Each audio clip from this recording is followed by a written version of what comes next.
Details చూస్తే కాంగ్రెస్ అధికారంలోకి వచ్చిన వెంటనే అక్రమ కేసులు పెడుతుందని ఎమ్మెల్సీ కవిత విమర్శించారు. జగిత్యాల సబ్ జైలులో హబ్సీపూర్ గ్రామ సర్పంచ్ రాజేశ్వర్ రెడ్డిని ఎమ్మెల్సీ కవిత పరామర్శించారు. ఈ సందర్భంగా కవిత మాట్లాడారు. ఇది కాకిల రాజ్యమా, కాంగ్రెస్ రాజ్యమా అని ప్రశ్నించారు. తమ ప్రభుత్వంలో ఎవరిపై అక్రమ కేసులు పెట్టలేదని గుర్తు చేశారు. కాంగ్రెస్ చేసిన వాగ్దానాలు అమలయ్యే వరకు పోరాటం చేస్తామన్నారు.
ఏపీని తన కుటుంబాన్ని కాంగ్రెస్ పార్టీ చీల్చిందంటూ సీఎం జగన్ చేసిన వ్యాఖ్యలపై ఆయన సోదరి ఏపీసీసీ చీఫ్ షర్మిల ఘాటుగా స్పందించారు.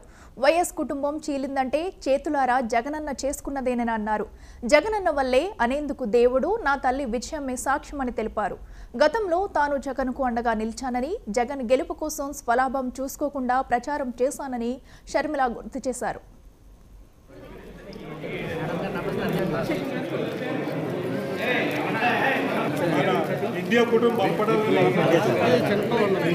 వేదిక మీద ముఖ్యమంత్రిగా ఉన్న జగనన్న గారు చేసిన వ్యాఖ్య, కాంగ్రెస్ పార్టీ ఆంధ్రప్రదేశ్ని చీల్చింది, నా కుటుంబాన్ని చీల్చింది, దేవుడే గుణపాఠం చెప్తాడు అని పెద్ద పెద్ద మాటలు మాట్లాడారు.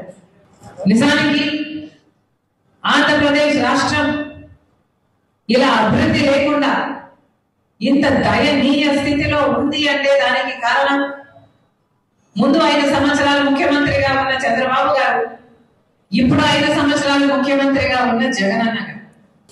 ఈరోజు రాజశేఖర రెడ్డి గారి కుటుంబం చీలింది అంటే అది చేతులారా చేసుకున్నది జగనన్న గారు. దీనికి సాక్ష్యం దీనికి సాక్ష్యం నా తల్లి విజయమ్మ రాజశేఖర రెడ్డి గారి భార్య. దీనికి సాక్ష్యం నా యావత్ కుటుంబం జగన్మోహన్ రెడ్డి గారి పార్టీ ఇబ్బందుల్లో ఉంటే 18 మంది ఎమ్మెల్యేలు ఆ రోజు రాజీనామాలు చేసి జగనన్న వైపు నిలబడితే వాళ్ళను మంత్రులను చేస్తానన్నాడు జగన్. ఈరోజు వాళ్ళలో ఎంతమంది మంత్రులుగా ఉన్నారు? వాళ్ళు రాజీనామాలు చేస్తే అమ్మా నేను వాళ్ళ కోసం తిరిగాను, వాళ్ళ గెలుపుకు పాటుపడ్డారు, వాళ్ళను గెలిపించారు. ఆ తర్వాత వైసీపీ పార్టీ ఇబ్బందుల్లో ఉంది అని నన్ను పాదయాత్ర చేయమంటే నా ఇంటిని వాటిని అన్ని పక్కన పెట్టి నా బిడ్డల్ని సైతం కాదనుకుని ఎండనక వాననక వేల కిలోమీటర్లు నెలల తరబడి రోడ్ల మీదనే పడుకుని 3200 కిలోమీటర్లు పాదయాత్ర చేసింది రాజశేఖర రెడ్డి. ఆ తర్వాత సమైక్య ఆంధ్ర కోసం యాత్ర చేయమని అడిగితే మన ప్రజల బాధ కోసం కదా అని ఆ యాత్ర కూడా చేశారు. తెలంగాణలో ఓదార్పు యాత్ర రాజశేఖర రెడ్డి గారు చనిపోయిన కుటుంబాలను పరామర్శించడం అది కూడా చేశారు. ఎప్పుడు అవసరం వస్తే అప్పుడు వారికి అండగా నిలబడ్డారు. ఏమి కావాలని అడిగితే మాట మాట్లాడకుండా, ఎందుకు అని అడగకుండా, స్వలాభం చూసుకోకుండా, నాకేమిటి అని ఆలోచించకుండా నిస్వార్థంగా మీకోసం ఏది అడిగితే అది చేశారు. ఆఖరికి మొన్న ఎన్నికలు బాయ్ బాయ్ బాబు అనే క్యాంపెయిన్ అసలు అది దేశంలోనే మోస్ట్ సక్సెస్ఫుల్ క్యాంపెయిన్ ఆ ఎలక్షన్. మీ గెలుపు కోసం ఊరూరు తిరిగారు, క్యాంపెయిన్ చేసి గెలిపించారు. జగన్మోహన్ రెడ్డి గారు ముఖ్యమంత్రి అయ్యారు. ముఖ్యమంత్రి అయిన రోజు నుంచి జగన్మోహన్ రెడ్డి గారు వేరే మనిషే మారిపోయారు. అయినా సరే నాకు వ్యక్తిగతంగా అన్యాయం చేసినా కూడా పర్వాలేదు, తాను మంచి ముఖ్యమంత్రి అయితే చాలు, రాజశేఖర రెడ్డి గారి పేరు నిలబెడితే చాలు, రాజశేఖర రెడ్డి గారి ఆశయాలను నిలబెడితే చాలు, ఆయన జోలికి వెళ్ళకూడదు అని, ఆయన నిజంగానే ప్రజలకు మేలు చేస్తాడు అని ఆశించాం. కానీ ఇప్పటికీ దాదాపు 5 సంవత్సరాలు చూశాం. ఈ 5 సంవత్సరాలలో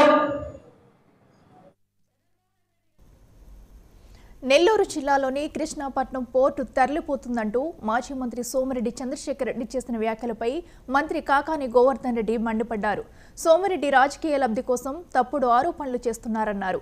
పోర్టు ఎక్కడికి వెళ్లదు, కంటైనర్ టెర్మినల్ మూతపడదు, ఎవరి ఉద్యోగాలను తీసేయలేదని ఆయన స్పష్టం చేశారు. రాబోయే ఎన్నికల్లో సోమిరెడ్డిపై పోటీ చేసి మళ్లీ గెలుస్తానని కాకాని ధీమా వ్యక్తం చేశారు. పోర్టుకి సంబంధించి అనేక రకాలైనటువంటి ఊహాగానాలు, ప్రతిపక్ష రాజకీయ నాయకుల విమర్శల నేపథ్యంలో స్థానిక ప్రజలకి, పోర్టులో పనిచేస్తున్నటువంటి కార్మికులకి, ఉద్యోగాలకి ఒక స్పష్టతనివ్వాలనేటువంటి ఆలోచనతోనే ఈరోజు ఈ పాత్రికేయ విలేకరులతో సమావేశం ఏర్పాటు చేయడం జరిగింది. విచిత్రమైనటువంటిది, ఎవరు చెప్పారో తెలియదు, ఎక్కడి నుంచి వచ్చిందో తెలియదు. ఒకరేమో కృష్ణపట్నంలో కంటైనర్ టెర్మినల్ మూసివేస్తున్నారు, ఒకరేమో కృష్ణపట్నం పోర్టే మూతపడిపోతుంది. అంటే మీ రాజకీయ పబ్బం గడుపుకోవడానికి, ఈ ప్రభుత్వం మీద బురద జల్లడానికి, అక్కడ ప్రాతినిధ్యం వహిస్తున్నటువంటి నా మీద ఆరోపణలు చేయడానికి పోర్టుని ఎంచుకోవడం అనేటువంటిది ఎంత దౌర్భాగ్యం అనేటువంటి విషయం అనేటువంటిది నిజంగా ప్రతి ఒక్కరూ గమనించాల్సినటువంటిది. ఒక వ్యవస్థ అభివృద్ధి చెంది ముఖ్యమంత్రిగా చంద్రబాబు నాయుడు గారు కృష్ణపట్నం పోర్టు నిర్మాణంలో వైఫల్యం చెందితే, టెండర్లు పిలవడం, శంకుస్థాపన చేసి ఆగిపోతే, మహానేత రాజశేఖర రెడ్డి గారు ముఖ్యమంత్రిగా కృష్ణపట్నం పోర్టుకి సంబంధించి పునాది రాయి వేసి శంకుస్థాపన చేసి దానిని పూర్తి చేసి ఆయన చేతుల మీదుగానే ప్రారంభించి జాతికి అంకితం చేయడం జరిగింది. వేల మందికి ఉద్యోగ ఉపాధి అవకాశాలు కల్పించేటువంటి కృష్ణపట్నం పోర్టు మీద, అభివృద్ధి మీద, పచ్చగా ఎదిగేటువంటి కంపెనీ మీద వీళ్ళు అనుమానాలు రేకెత్తించేటువంటి విశాఖ ఉత్తర నియోజకవర్గంలో దొంగ ఓట్లు ఉన్నాయని ఎన్నికల కమిషన్కు ఫిర్యాదు చేసినా ఎటువంటి ప్రయోజనం లేదని విశాఖ బీజేపీ రాష్ట్ర ఉపాధ్యక్షుడు విష్ణుకుమార్ రాజు వాపోయారు. వైసీపీ నాయకులు దొంగ ఓట్లను నమోదు చేశారని ఆరోపించారు. వేల దొంగ ఓట్లతో ఎన్నికలకు ఎలా వెళ్తామని ఆవేదన వ్యక్తం చేశారు. ప్రతి సంవత్సరం కూడా కార్యక్రమము ఈ నేషనల్ వాటర్ డే సెలబ్రేషన్ అనేది జరుగుతుంది. ఈరోజు మనము ఇదే రోజు నాడు ఈ నేషనల్ వాటర్స్ డేకి మనము డెమోక్రసీకి ట్రిబ్యూట్స్ ఇవ్వటం అనేది ముఖ్య ఉద్దేశం. అందుకే వాటర్స్ డే సెలబ్రేషన్స్ చేసుకోవటం జరుగుతుంది. అంటే డెమోక్రసీ అనేది ఆంధ్ర రాష్ట్రంలో లేదు, మిగిలిన చోట ఉంటే ఉండొచ్చు. ఆంధ్ర రాష్ట్రంలో ఈ ఎలక్షన్ వాటర్ లిస్టుల ప్రకారం చూస్తే అసలు డెమోక్రసీ అనేది లేదు, మొత్తం అంతా మేనేజ్డ్. సిగ్గుతోటి తలదించుకోవాల్సిన అవసరం ఇక్కడ ఎవరైతే ఆంధ్ర రాష్ట్రానికి ఎలక్టోరల్ ఆఫీసర్ గారు ఉన్నారో తప్పనిసరిగా దీనిపైన చర్యలు తీసుకోవాల్సిన అవసరం ఉంది. నేను చెప్పే విషయాలపైన నేను మే 31 నుంచి ఎప్పుడైతే ఫస్ట్ డ్రాఫ్ట్ వాటర్ లిస్ట్ వచ్చిందో దాన్ని దృష్టిలో పెట్టుకుని డే టు డే ప్రతి హౌస్ టు హౌస్ వెరిఫై చేసి ఈ నార్త్ నియోజకవర్గంలో సుమారు 40,000 దొంగ ఓట్లు ఉన్నాయని చెప్పి నేను అధికారులకి తెలియజేయడం జరిగింది. ఇన్ రైటింగ్ ఇచ్చి నేను 13 ఈమెయిల్స్ ద్వారా పంపించడం జరిగింది.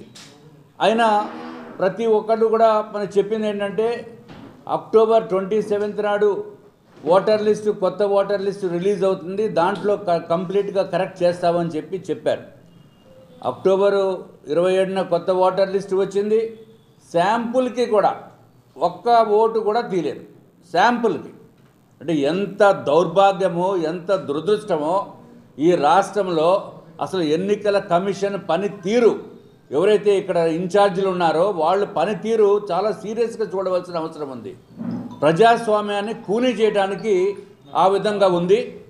ముందుగా ఈరోజు నేషనల్ వాటర్స్ డే అంటే 25 జనవరి 2024 ఈరోజు ఈ సంవత్సరం థీమ్ ఏంటంటే nothing like voting, I vote for sure అనేది ఆ థీమ్ తోటి ప్రతి ఒక్కరూ కూడా ఓటు వేయాలి అనే ఉద్దేశంతో ప్రతి సంవత్సరము కూడా కార్యక్రమము ఈ నేషనల్ వాటర్ డే సెలబ్రేషన్ అనేది జరుగుతుంది.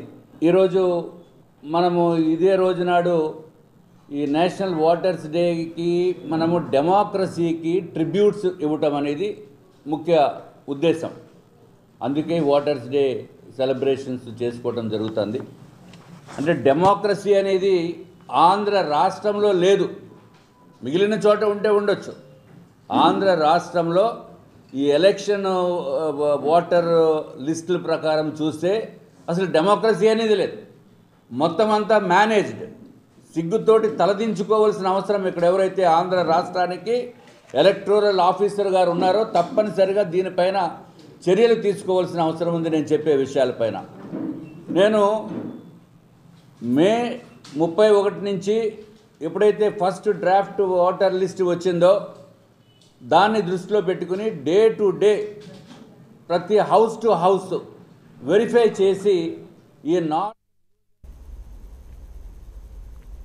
కోనసీమ జిల్లా ఐనవిల్లి మండలం ఎస్ మూలపాలెంలో నారా భువనేశ్వర్ పర్యటించారు. చంద్రబాబు అరెస్టు వార్త విని మృతి చెందిన మోరంపొడి మీరా సాహెబ్ కుటుంబాన్ని పరామర్శించి 3 లక్షల రూపాయల చెక్ను అందజేశారు.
ఏపీ రాజకీయాల్లో హాట్ సీట్ ఏదైనా ఉందంటే అది పాయకరావుపేట.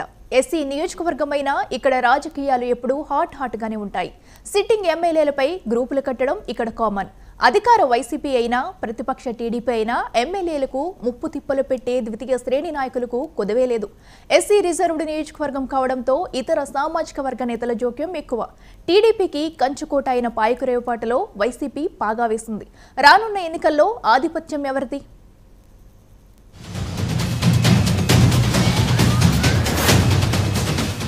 పాయకరావుపేట మొదటి నుంచి టీడీపీ కంచుకోట. 1983 నుంచి 7 సార్లు ఇక్కడ టీడీపీనే గెలిచింది. 2009లో కాంగ్రెస్ టికెట్పై పోటీ చేసిన బాబూరావు తొలిసారి సైకిల్ జోరుకు బ్రేక్ వేశారు. 2014లో అమలాపురం ఎంపీగా పోటీ చేసి ఓడిపోయిన బాబూరావు 2019లో వైసీపీ నుంచి పాయకరావుపేట ఎమ్మెల్యేగా గెలిచారు. జగన్ హవా, టీడీపీలో విభేదాలు బాబూరావు విజయాన్ని సులువు చేశాయి. ఇప్పుడు మాత్రం సీన్ రివర్స్ అయిందనే చెప్పొచ్చు. బాబూరావు వద్దు, వైసీపీ ముద్దు అంటూ స్థానిక నాయకులు నిరసనలకు దిగారు. ఎమ్మెల్యే సొంత పార్టీ వారినే ఇబ్బంది పెడుతున్నారంటూ ఎస్రాయివరం ఎంపీపీ బొలిశెట్టి శారదాకుమారి రాజీనామా చేయడంపై వైసీపీలో గ్రూప్ వార్ను తెలియజేస్తోంది. బదిలీలు, కాంట్రాక్టర్లలో అవినీతికి పాల్పడ్డారన్న ఆరోపణలు ఉన్నాయి. తమ వల్లే ఎమ్మెల్యేగా గెలిచిన బాబూరావు తమకు కనీస ప్రాధాన్యత ఇవ్వడం లేదంటూ అన్ని మండలాల నాయకులు అధిష్టానానికి ఫిర్యాదు చేశారు. అందుకే ఆయన్ను రాజ్యసభకు పంపిస్తారని వైసీపీ వర్గాలు చెబుతున్నాయి. బాబూరావుపై వ్యతిరేకత కారణంగా పాయకరావుపేట వైసీపీ ఇన్ఛార్జిగా రాజా ఎమ్మెల్యే కంబాల జోగులు నియమించారు. వైసీపీ టికెట్ ఆయనకే ఇస్తారని పార్టీ వర్గాలు చెబుతున్నాయి.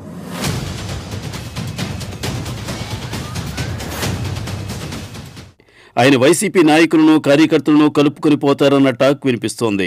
2004లో టీడీపీ నుంచి పాలకొండ ఎమ్మెల్యేగా గెలిచిన జోగులు 2009లో ప్రజారాజ్యం పార్టీ నుంచి పోటీ చేసి ఓడిపోయారు.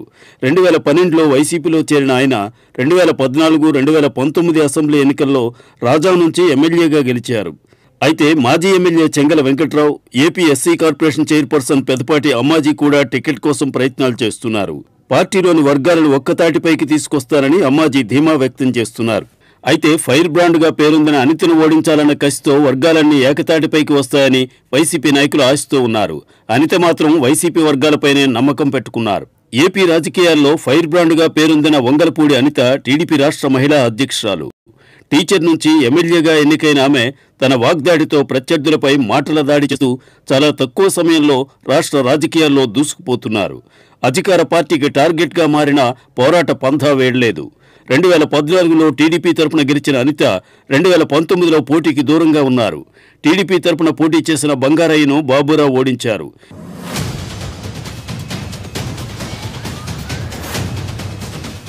ఇప్పుడు మళ్లీ టీడీపీ టికెట్పై పోటీ చేసేందుకు అనిత సిద్ధమవుతున్నారు. తన సొంత నియోజకవర్గంలో విజయమో వీరస్వర్గమో అన్న స్థాయిలో ప్రచారం చేస్తున్నారు. గొల్ల బాబూరావుపై స్థానికంగా వ్యక్తమవుతున్న వ్యతిరేకత తనకు కలిసొస్తుందన్న ఆశతో ఉన్నారు. 2019లో ఎమ్మెల్యేగా గెలిచిన బాబూరావు ప్రత్యర్థి అనిత కాదు. 2014లో టీడీపీ తరపున గెలిచిన అనితకు 2019 ఎన్నికల్లో కేడర్ సహాయ నిరాకరణ చేసింది. దీంతో ఆమె స్థానంలో డాక్టర్ బంగారయ్య పోటీ చేశారు. అనితను టీడీపీ అధిష్టానం పశ్చిమ గోదావరి జిల్లా కోవూరుకు మార్చింది. ఆమె తన వాగ్దాటితో టీడీపీలో ప్రత్యేక గుర్తింపు సంపాదించారు. ఉన్నత విద్యావంతురాలు, ఉపాధ్యాయురాలైన అనిత 2014లో నేరుగా విజయం సాధించడంతో రాజకీయాలు అర్థం చేసుకోలేకపోయారు. విశాఖ జిల్లా టీడీపీలో భిన్న ధృవాలైన మాజీ మంత్రుడు అయ్యన్నపాత్రుడు, గంటా శ్రీనివాసరావు వర్గ రాజకీయాలకు అనిత బలయ్యారని చెబుతారు. అయితే 2019లో టీడీపీ ఓడిపోవడం, అనిత టీడీపీ రాష్ట్ర మహిళా అధ్యక్షురాలు కావడంతో పార్టీలో కీలక నాయకురాలుగా ఎదిగారు. ఇప్పుడు ఏ నాయకుడి మద్దతు అవసరం లేకుండానే నియోజకవర్గంలో స్వతంత్రంగా పనిచేసుకోగలుగుతున్నారు. పాయకరావుపేట సీటుపై జనసేన కూడా కన్నేసింది.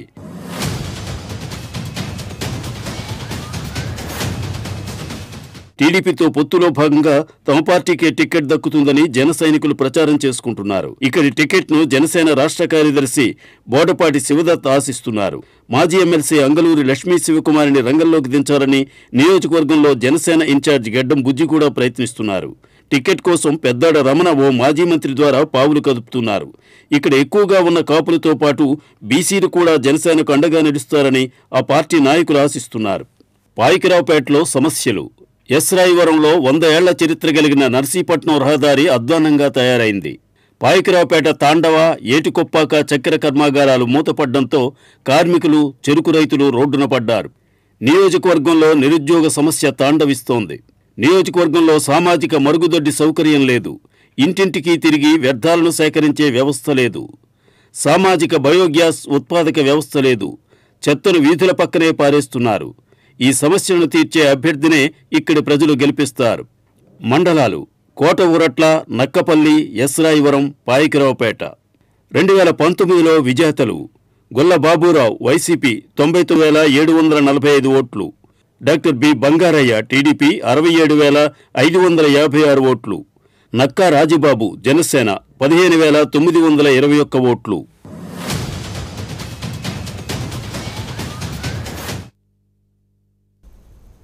బీఆర్ఎస్ పార్టీ కార్యకర్తలపై కాంగ్రెస్ నాయకుల దాడులను తీవ్రంగా ఖండిస్తున్నామని దూదిమెట్ల బాలరాజు యాదవ్ అన్నారు.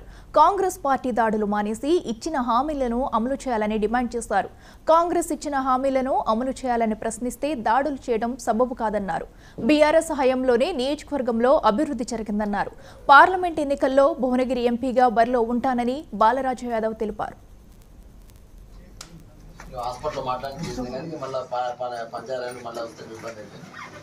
బీఆర్ఎస్ పార్టీ నాయకుడిగా సోషల్ మీడియాలో ప్రతినిత్యం గతంలో ప్రభుత్వం ఉన్నప్పుడు ప్రభుత్వ కార్యక్రమాలతో పాటుగా కేసీఆర్ గారి నాయకత్వాన్ని బలపరుస్తూ తన వంతుగా ఏ బహిరంగ సభ జరిగినా తన ఒంటిపై ప్రభుత్వ సంక్షేమ పథకాలని సమాజానికి, పార్టీ కార్యకర్తలకి, తెలంగాణ ప్రజలందరికీ వివరిస్తున్నటువంటి సురేష్ యాదవ్ పైన దాడి ఏదైతే ఉందో, ఇవాళ బీఆర్ఎస్ పార్టీ నాయకత్వం, అదేవిధంగా 50 మంది తెలంగాణ సమాజం ఎవరైతే సమాజం కోసం పాటుపడతా ఉన్నారో వాళ్ళందరూ కూడా ఇలా ప్రజా సంఘాలు కావచ్చు, కవులు కావచ్చు, కళాకారులు కావచ్చు, సబ్బండ వర్గాలు ఖండించాల్సిన అంశం. ప్రజాస్వామ్యంలో ఒక పార్టీ గెలుపు, ఒక పార్టీ ఓటమి అనేది జరుగుతూ ఉంటుంది.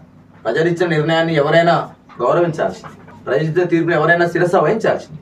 కానీ అదే క్రమంలో మరి మీరు ఇచ్చినటువంటి ఎలక్షన్ మేనిఫెస్టో, మీరు ఇచ్చినటువంటి హామీలు, మీరు ఎలక్షన్లో చెప్పినటువంటి ప్రజలకు ఇచ్చిన అంశాలని ఎందుకు మీరు అమలు చేయలేని అడగడం అనేది ప్రజాస్వామ్యంలో ప్రజల యొక్క, పౌరుల యొక్క హక్కు.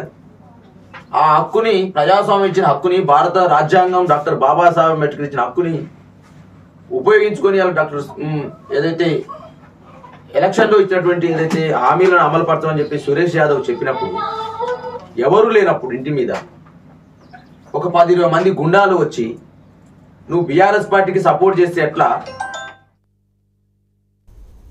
పశ్చిమ గోదావరి జిల్లా భీమవరంలో 14వ జాతీయ ఓటర్ దినోత్సవ వేడుకలు ఘనంగా జరిగాయి.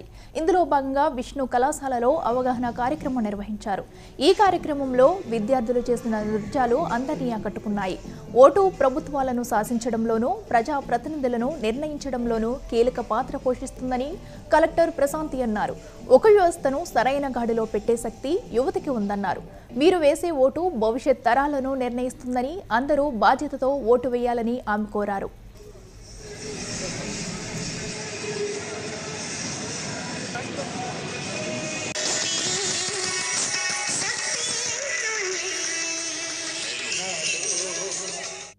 మనం ఎక్స్ప్రెస్ చేస్తూ మనం ఓటింగ్లో పార్టిసిపేట్ చేయకుండా ఉండడానికి మనల్ని మనం సమర్థించుకుంటూ ఉంటాం. రాజ్యాంగం ఇచ్చిన హక్కుని మీరు వినియోగించుకోకుండా, ఓటుని సరైన సమయంలో సరైన విధంగా వేయకుండా, మీ చుట్టూ ఉన్న వాళ్ళందరూ కూడా ఫ్రీ అండ్ ఫెయిర్గా ఓటు వేసే అవకాశాన్ని కానీ, లేకపోతే వాళ్ళందరినీ ఎడ్యుకేట్ చేయడానికి కానీ మీరేమీ ప్రయత్నించకుండా, నాకు మంచి గవర్నెన్స్ కావాలి అని మనం అనుకుంటే గవర్నెన్స్ ఏమైనా గాలిలోంచి వస్తుందా? రాదు. సో మన బాధ్యత మనం నిర్వహిస్తేనే మన ముందు గుడ్ గవర్నెన్స్ ఉంటుంది. మన హక్కులని, అలానే మన బాధ్యతని గుర్తు చేసే. వరంగల్ జిల్లాలో దారుణం జరిగింది. రైల్వే లైన్మెన్గా విధులు నిర్వహిస్తున్న రాజు అనే ఉద్యోగి రైలు ఢీకొని మృతి చెందాడు. ఫుల్ పుష్ రైలు వెనుక నుంచి ఢీకొట్టడంతో ఈ ఘటన జరిగింది. డ్రైవర్ నిర్లక్ష్యం కారణంగానే ప్రమాదం జరిగిందని స్థానికులు చెబుతున్నారు. పైలట్ల నిర్లక్ష్యం వల్ల ఇంజనీరింగ్ కార్మికులు మృత్యువత పడుతున్నారని కార్మికులు ఆవేదన వ్యక్తం చేస్తున్నారు.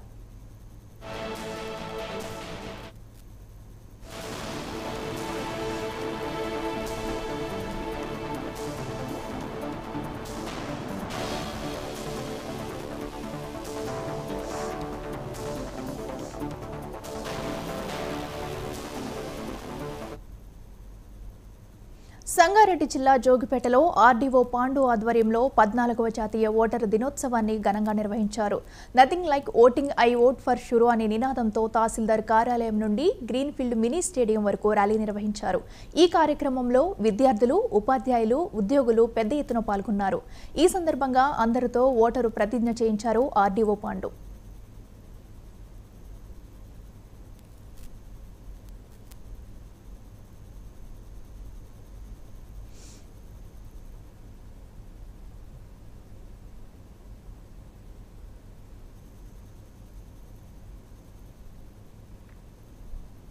కరీంనగర్ జిల్లా జమ్మికుంట మున్సిపాలిటీ చైర్మన్ తక్కెళ్లపల్లి రాజేశ్వరరావుపై పెట్టిన అవిశ్వాస తీర్మానం వీగిపోయింది. జమ్మికుంట మున్సిపాలిటీ కార్యాలయంలో అవిశ్వాస తీర్మానానికి హాజరు కావాలని మున్సిపల్ సభ్యులకు కలెక్టర్ పమేలా సత్పతి నోటీసులు జారీ చేశారు. అవిశ్వాసం ప్రవేశపెట్టేందుకు కోరంకు తగినంత మంది సభ్యులు హాజరవ్వలేదు. దీంతో పొనగంటి మల్లయ్య పెట్టిన అవిశ్వాసం వీగిపోయినట్లుగా ప్రత్యేక అధికారి మహేశ్వర్ తెలిపారు. పదవ వార్డు కౌన్సిల్ ఒక్కరు మాత్రమే అటెండ్ అయ్యారు. కోరం అనేది లేనందువల్ల దాన్ని 1 గంటకు మళ్ళీ పోస్ట్ పోన్ చేశాము. సో 1 గంటకు కూడా కోరం లేదు కాబట్టి ఈ అవిశ్వాసము వీగిపోయిందని తెలియజేస్తున్నాం. మున్సిపల్ సభ్యులు 30 మంది, ఎక్స్ అఫిషియో మెంబర్ ఒకరు, మొత్తం 31. కాబట్టి మనకు కోరం కావాల్సింది 21 మెంబర్స్. 21 మెంబర్స్ కోరం ఉన్నట్లయితే మనం చేసేవాళ్ళం. 21 కోరం మెంబర్స్ 10 to 10:30 లేరు, అలాగే 1 o'clock లేరు. కాబట్టి ఈ అవిశ్వాసం వీగిపోయిందని ప్రకటిస్తున్నాం. మీడియా మరియు పత్రికా రంగానికి నమస్కారం. ఈరోజు చైర్మన్ గారి పైన అవిశ్వాస తీర్మానము అనేది ఉంది. ఇట్టి అవిశ్వాస తీర్మానాన్ని పొనగంటి మల్లయ్య గారు ప్రవేశపెట్టారు. దానిలో భాగంగా కలెక్టర్ గారి ఆదేశాల మేరకు వారికి నోటీసు అవన్నీ అయిపోయిన తర్వాత ఈరోజు 10 o'clock షెడ్యూల్ టైం. ఈ 10 o'clock షెడ్యూల్ టైంకి మనము కోరం ఉండాలి. ఒక హాఫ్ అన్ అవర్ మనం వెయిట్ చేసాము. 10 to 10:30 వరకు వెయిట్ చేసాము.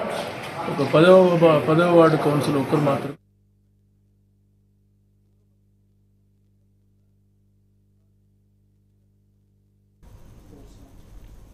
బిల్డర్స్ అసోసియేషన్ ఆఫ్ ఇండియా ప్రతిష్టాత్మకంగా నిర్వహించే ఆల్ ఇండియా బిల్డర్స్ కన్వెన్షన్ 31వ సదస్సు 2024 హైదరాబాద్ వేదికగా జరగనుంది. హైటెక్స్ ఎగ్జిబిషన్ హాల్ నెంబర్ 2లో ఈ నెల 27వ తేదీ నుండి 29 వరకు జరగనుందని ఆల్ ఇండియా బిల్డర్స్ అసోసియేషన్ జాతీయ అధ్యక్షులు ఎస్ఎన్ రెడ్డి తెలిపారు.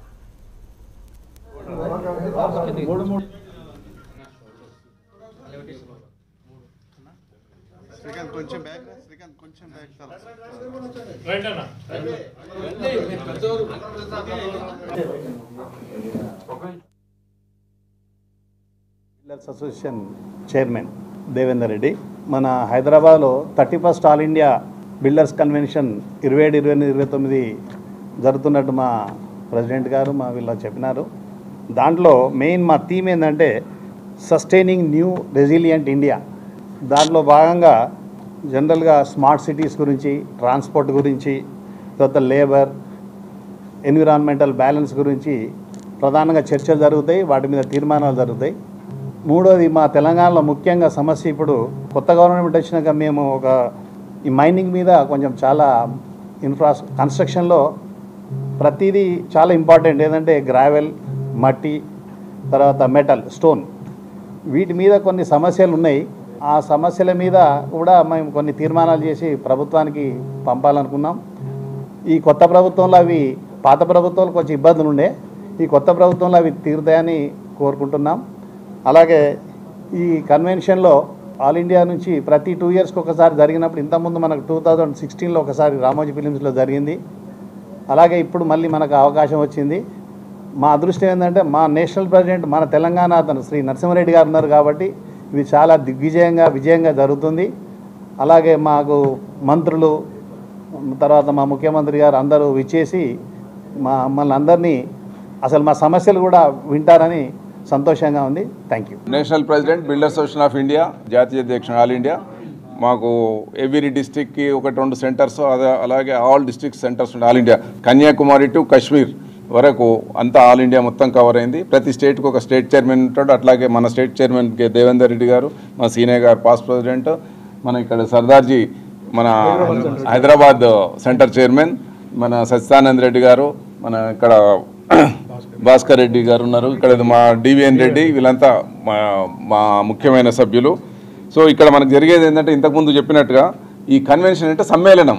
ఆల్ ఇండియా కాంట్రాక్టర్స్ 2 ఏళ్ళకు ఒకసారి ఒక చోట కలుసుకొని బాధలు చెప్పుకోవడము, టెక్నాలజీస్ ప్రాబ్లమ్ చెప్పుకొని ఒకరిదొకరు టెక్నాలజీ ట్రాన్స్ఫర్ చేసుకోవడము ఇలాంటివి జరుగుతుంది. దీనికి గాను మన ముఖ్యమంత్రి గారు 27/1/2024 సాయంత్రం 5:30 గంటలకు జ్యోతి ప్రజ్వలన ఇనాగ్రేషన్ ఉంటుంది.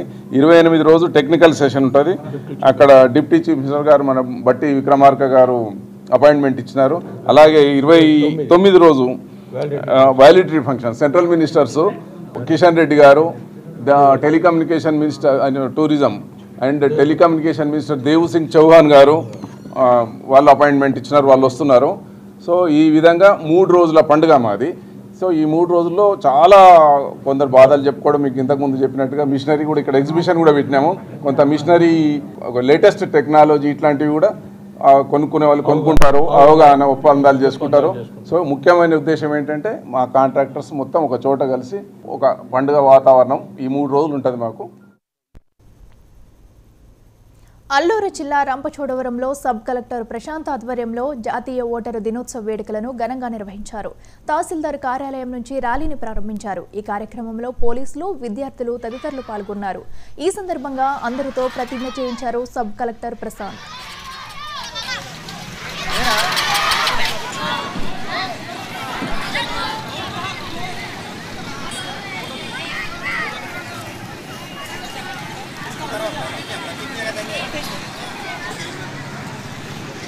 పౌరులమైన మేము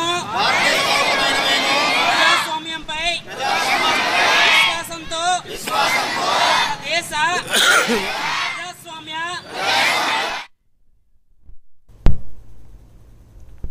ఇవి bulletin updates. Keep watching 99 TV.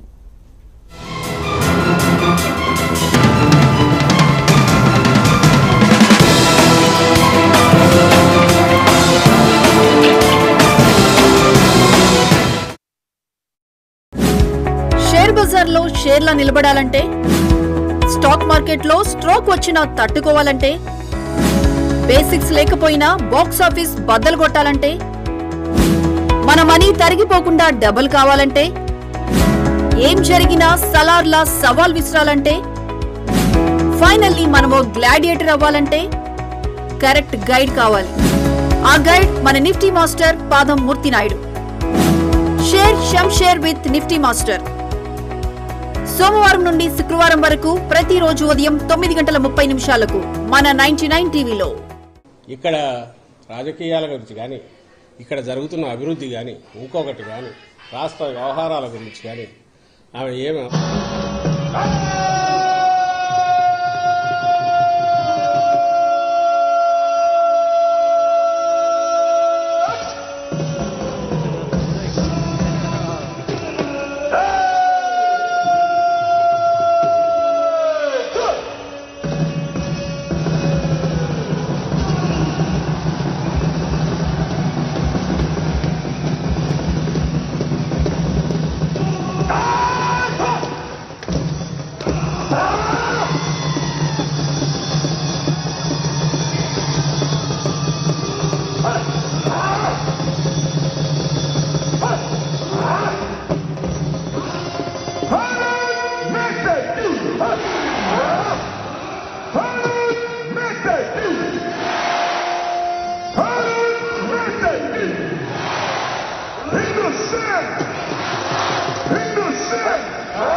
आप सभी दर्शकों से निवेदन है कि वे राष्ट्रीय ध्वज उतारते समय ध्वज के सम्मान में अपने अपने स्थान पर खड़े हो जाए।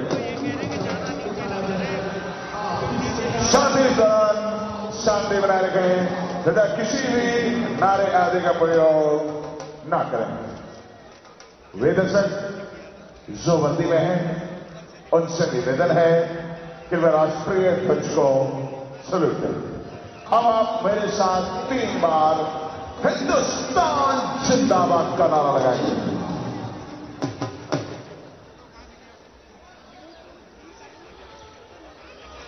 जब आप नीचे का तो ज्यादा तब क्या नहीं, यहाँ का नहीं ट्रेन कर जाता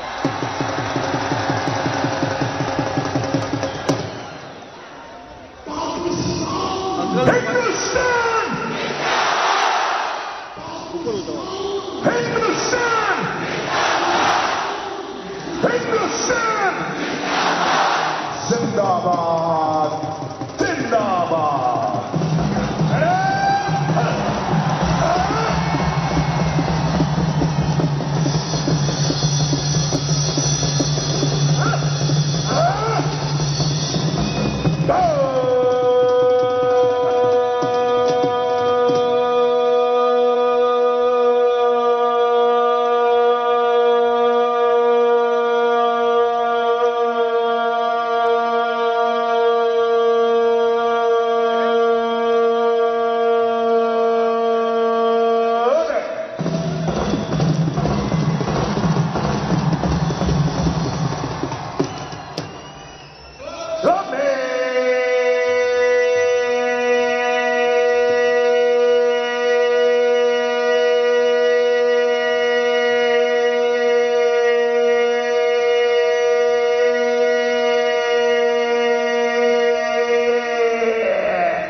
स्थान पर बैठे। एक बड़ा सुने जो भी दर्शक स्टेडियम में खड़े हैं कृपया परेड समाप्ति तक सभी दर्शक अपने अपने स्थान पर बैठे रहें।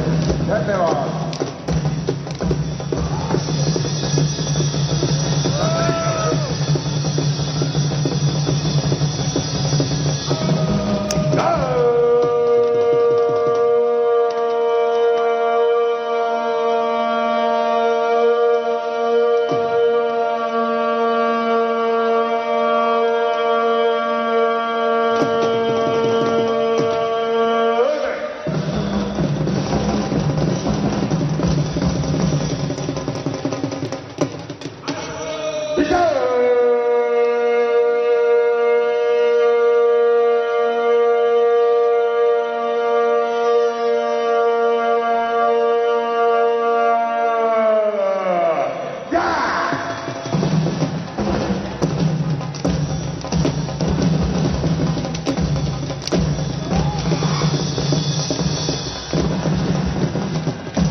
रेडेड सेरेमनी परेड की कार्रवाई समाप्त हो चुकी है।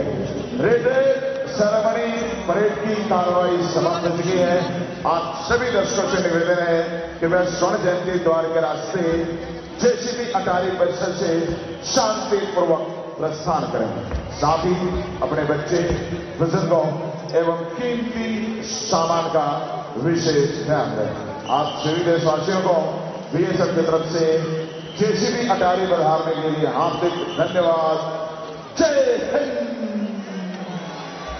जय भारत। केवल हमें योगदान है मैयावती, रीता करकटा और कमलेश कुमारी। आप सभी दर्शकों से निवेदन है कि वे अपने स्थान पर बैठकर आज की शानदार परेड का आनंद उठाएं। दर्शक भारत माता की जय, हिंदुस्तान जिंदाबाद एवं वंदे मातरम के अतिरिक्त किसी भी अन्य नारे का प्रयोग न करें। साथ ही आप सभी दर्शकों से निवेदन है जब तक कि परेड खत्म ना हो सभी दर्शक अपने अपने स्थान पर बैठे रहें। परेड समाप्ति के पश्चात ही अपने स्थान को छोड़े। वह स्टेडियम से बाहर निकलने के लिए स्टेडियम के मुख्य द्वार, स्वर्ण जयंती द्वार व स्टेडियम में बने एग्जिट वे का प्रयोग करें। एक बार बड़ा सुने, आप सभी दर्शकों से विनम्र निवेदन है कि परेड समाप्ति तक सभी दर्शक अपने अपने स्थान पर बैठे रहें। साथ ही आप सभी दर्शकों से निवेदन है कि आप द्वारा जेसीबी अटारी में ली जाने वाली फोटो व वीडियो को जब भी सोशल मीडिया पर अपलोड करें कृपया बीएसएफ पंजाब के ऑफिशियल सोशल मीडिया हैंडल को टैग करना ना भूलें। आप द्वारा ली गई बेस्ट फोटो व वीडियो को बीएसएफ पंजाब के ऑफिशियल सोशल मीडिया हैंडल से शेयर किया जाएगा। धन्यवाद।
మీరేం